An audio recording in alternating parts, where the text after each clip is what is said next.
አፍሪካ ውስጥ ስራ ላጡ ወጣት ዜጎቿ ስራ እስኪያገኙ በየወሩ $100 በነፃ የምትከፍል ብቸኛዋ ሀገር ነች። ተማሪዎች ለራሳቸው ጥቅም በተማሩ መንግስት በርቱልኝ እያለ የኪስ ገንዘብ የሚከፍልባት ሀገር እዚሁ አፍሪካ ውስጥ እንዳለች ያውቃሉ? የዛሬው ውሏችን በዚህች ድንቅ ሀገር ይሆናል። በቆዳ ስፋት ከአፍሪካ ቁጥር 1 ሰፊዋ ሀገር ናት። በሀብትም ቢሆን ነዳጅ እንደ ውሃ የሚፈስባት በተፈጥሮ ጋዝ የተምነሸነሸች ከአህጉራችን አራተኛዋ ሀብታም ሀገር ነች። ስሟን ደጋግመን ብንሰማውም ኑሮዋ እንዲህ የሚያስቀና መሆኑን ግን አልገመትንም። ቀጥሎ የምንነግሩት ህይወት እዚሁ አፍሪካ ውስጥ ነው ስንሉት በፍጹም ላያምኑን ይችላሉ። ምክንያቱም እኛ የምናውቃት አፍሪካ ዜጎቿ የሚራቡባት ጦርነትና ስደት የማያጣትን ምስኪኗን አፍሪካ እንጂ እንዲህ ተንደላቅ የሚኖሩ ዜጎች አንደላቃ የምታኖር ሀገር አፍሪካ ውስጥ እንዳለች ማን ነግሮን ያውቅና። ልብ ያድርጉ፣ አፍሪካ ውስጥ መሆናችንን እንዳይረሱ። ያለነው ደግሞ ለዜጎቿ ነፃ ሕክምና የምታቀርብ ተማሪዎች ለራሳቸው ጥቅም በተማሩ መንግስት በርቱ እያለ የኪስ ገንዘብ የሚከፍልባት ጉደኛ ሀገር ናት። በዚህች ሀገር ዝቅተኛ ገቢ ያላቸው አባወራዎች ከመንግስት ነፃ የመኖሪያ ቤት በስጦታ መልክ ያገኛሉ። መካከለኛ ገቢ ያላቸው ዜጎች ደግሞ መንግስት ከ50 እስከ 80 ከመቶ የሚሆነውን የቤት ግንባታ ወጪ ሸፍኖላቸው የቀረውን በረጅም ጊዜና ከወለድ ነፃ በሆነ ክፍያ የቤት ባለቤት ያደርጋቸዋል። ከሁሉ በላይ ግን የአፍሪካ ወጣቶችን ምራቅ እንዲውጡ ያደረጋቸውን አስገራሚ ጉዳይ እንንገሩት። በሌሎች የአፍሪካ ሀገራት የወጣቶች ትልቁ ስጋት ስራ አጥነት ነው። እዚህ ግን እድሜያቸው ከ19 እስከ 40 ዓመት የሆኑ ስራ አጥ ዜጎች ስራ እስኪያገኙ ድረስ መንግስት በየወሩ $100 በነፃ ይከፍላቸዋል። በወር ከ16000 ብር በላይ አገኙ ማለት ነው። ሀገሪቱን ከሌሎች የአፍሪካ ሀገራት ልዩ የሚያደርጋት አንድም ይሄ ነው። አፍሪካ ውስጥ ስራ ላጣ ወጣት በየወሩ የቀጥታ ገንዘብ ክፍያ የምትፈጽም ብቸኛዋ ሀገር ናት። ሀገሪቱ ለዜጎቹ ያላት ቸርነት ግን በዚህ ብቻ አያበቃም። ለምሳሌ አንድ ወጣት ስራ አጥ እየተባለ የመንግስት ሸክም ከመሆን ወጥቶ የራሱን ቢዝነስ ለመጀመር ፈለገ እንበል። ያኔ መንግስት እሰይ ደረስክልኝ እያለ ለስራ ከሚያስፈልገው መነሻ ካፒታል እስከ 70 ከመቶውን ከወለድ ነፃ በሆነ የረጅም ጊዜ ብድር ያመቻችለታል። ለስራ የሚያስፈልገውን አንዳንድ መሳሪያዎችም በነፃ በድጋፍ መልክ ያቀርብለታል። እዚህ መሰረታዊ ምግቦች ማለትም ዳቦ፣ ወተት፣ ስኳር፣ ዘይትና ዱቄት በመንግስት ከፍተኛ ድጎማ ስለሚደረግላቸው ለዜጎች እጅግ በርካሽ ዋጋን የሚቀርቡት። የኤሌክትሪክ፣ የነዳጅና የሌሎች አቅርቦቶች ክፍያም በዓለም ላይ ካሉ እጅግ ርካሽ ዋጋዎች መካከል ይመደባል። እንኳን በደህና መጡ። አልጄሪያ የዛሬዋ መዳረሻችን ናት። ታሪኳን፣ ባህሏን፣ ኑሮዋን እንጨዋወታለን። መልካም ቆይታ።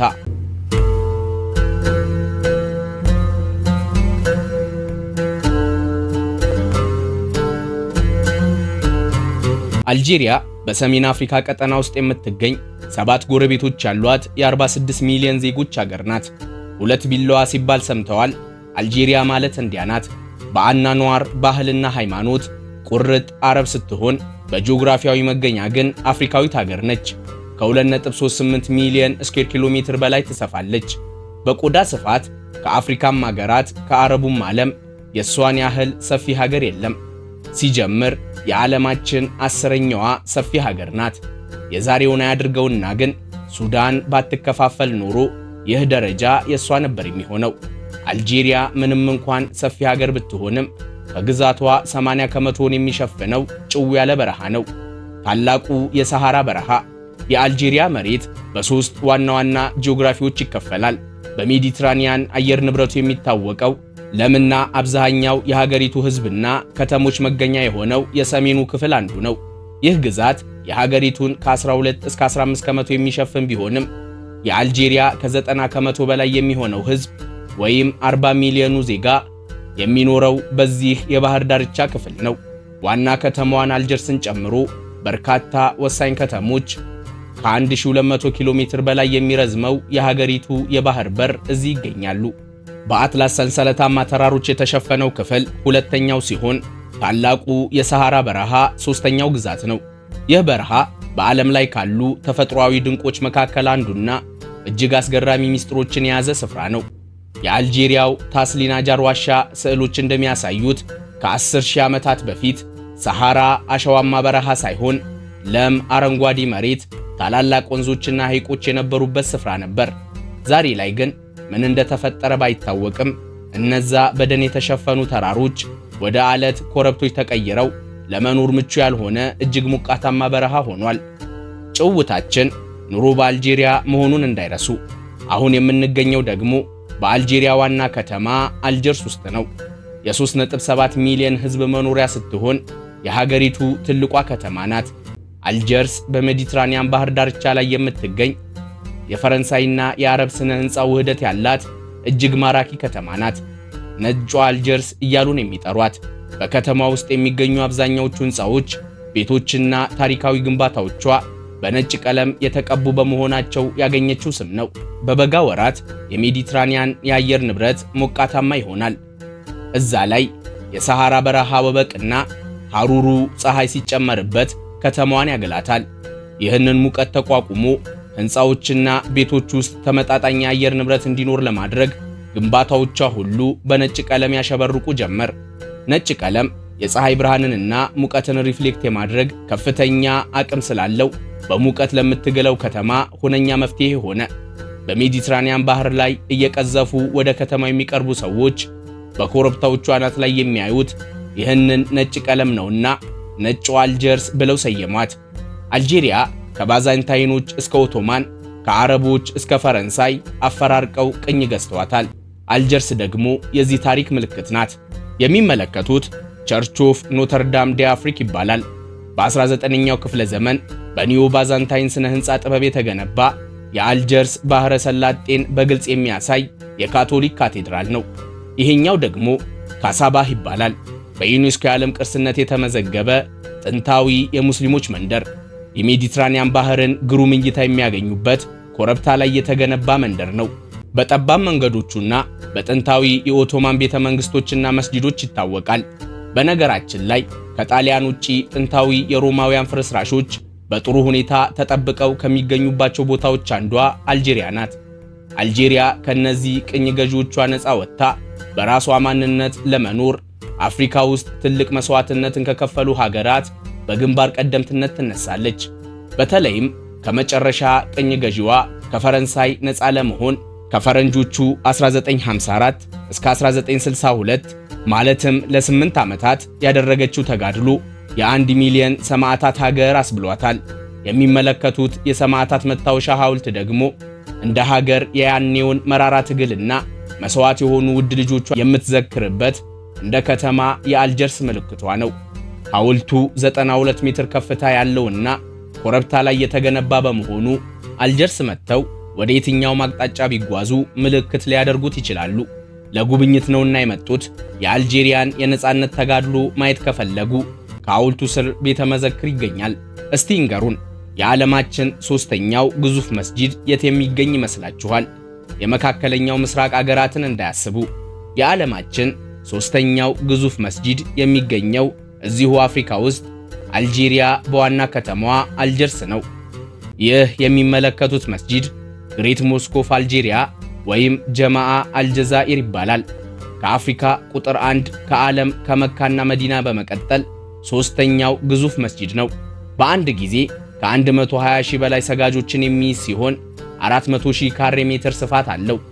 ይህ ስፋት 120 ሺህ ሰጋጆችን የሚይዘው የመስጂዱን አዳራሽ፣ ባህላዊ ማዕከል፣ ግዙፍ ቤተ መጻሕፍ፣ የቁርአን ጥናት ተቋም፣ የመኪና ማቆሚያና መዝናኛ ፓርኮችን ያጠቃልላል። የሚገርመው ደግሞ የዚህ መስጂድ ሚናራ ዓለማችን ላይ ቁጥር 1 ረጅሙ ሚናራ ነው። ይህ ማለት ከግዙፎቹ መስጂዶች መካም ሆነ መዲና ላይ ካሉ ሚናሬቶች በላይ የዚህ ሚናራ ይበልጣል ማለት ነው። 265 ሜትር ሽቅብ የሚረዝም ሚናራው ለመስጂዱ አዛን ጥሪ ብቻ ሳይሆን በውስጡ የከተማዋን ውበት የሚያዩበት ኦብዘርቬሽን ዴክ፣ ቤተ መዘክርና የምርምር ማዕከላትን በደረጃ ይዟል።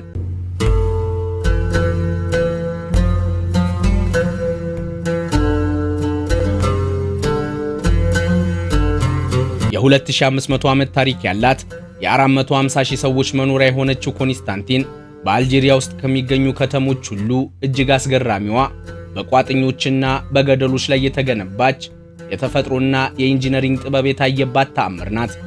ከተማዋን ሲያዩዋት ሰዎች ምን ልሁን ብለው እዚህ ላይ ሰፈሩ ያስብሉታል።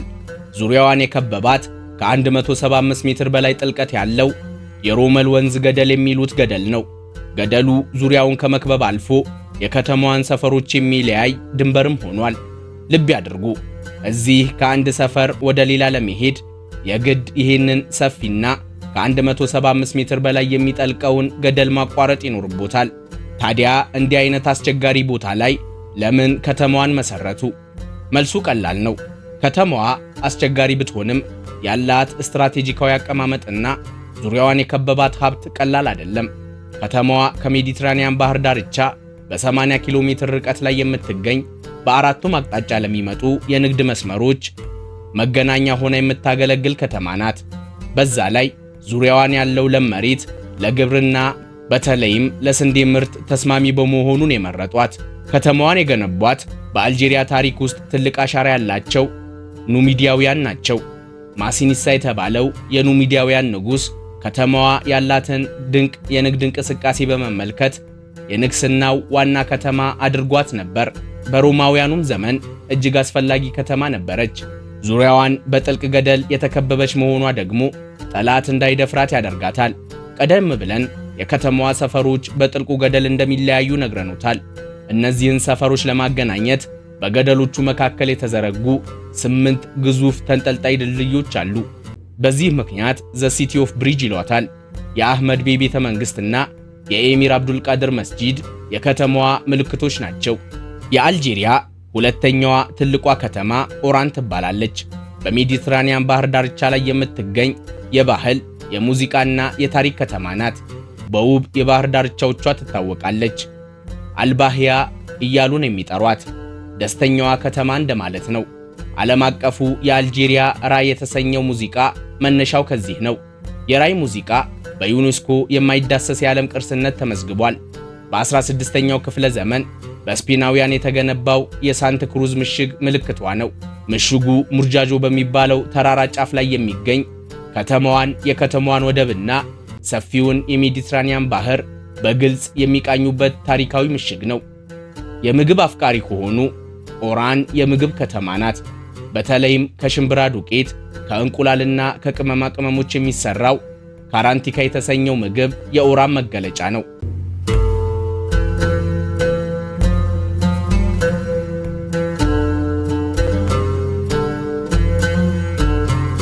አልጄሪያ አፍሪካ ውስጥ ካሉ ሀብታም ሀገራት አንዷ ናት። የሀገሪቱ ኢኮኖሚ በዋነኝነት በከፍተኛው የነዳጅና የተፈጥሮ ጋዝ ሀብት ላይ የተመሰረተ ሲሆን በጠቅላላ የሀገር ውስጥ ምርት መጠን ከደቡብ አፍሪካ፣ ግብፅና ናይጄሪያ ቀጥሎ የምትቀመጥ አራተኛዋ ሀብታም ሀገር ነች። በነፍስ ወከፍ ገቢዋም ቢሆን ከአብዛኞቹ ከሰሃራ በታች ካሉ ሀገራት አንጻር ሲነጻጸር ከፍተኛ ነው።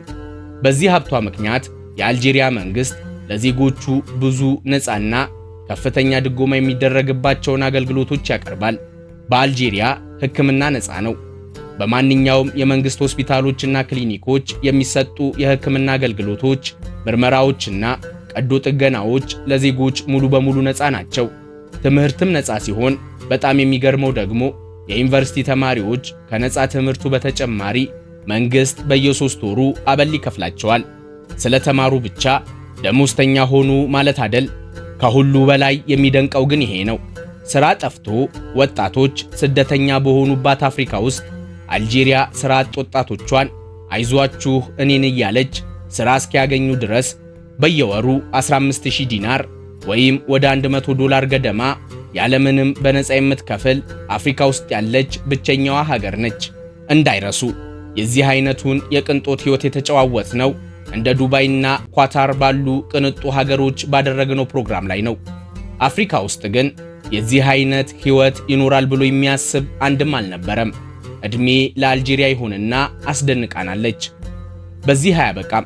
አልጄሪያ ለሥራ ፈጣሪ ዜጎቿ በተለይም ለወጣቶቿ ከወለድ ነፃ በረጅም ጊዜ የሚከፈል የቢዝነስ መነሻ ብድር ታበድራለች።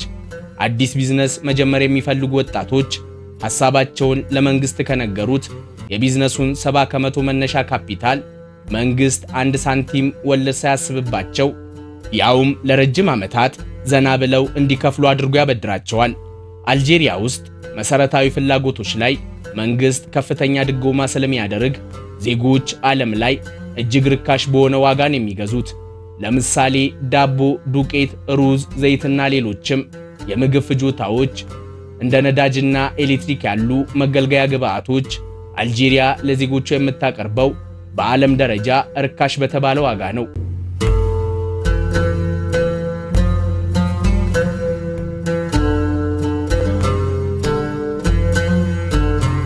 ሀገራችንን ልክ እንደ አልጄሪያ ያድርግልን እያለን የዛሬው ፕሮግራማችንን በዚሁ አበቃን። ሰላም።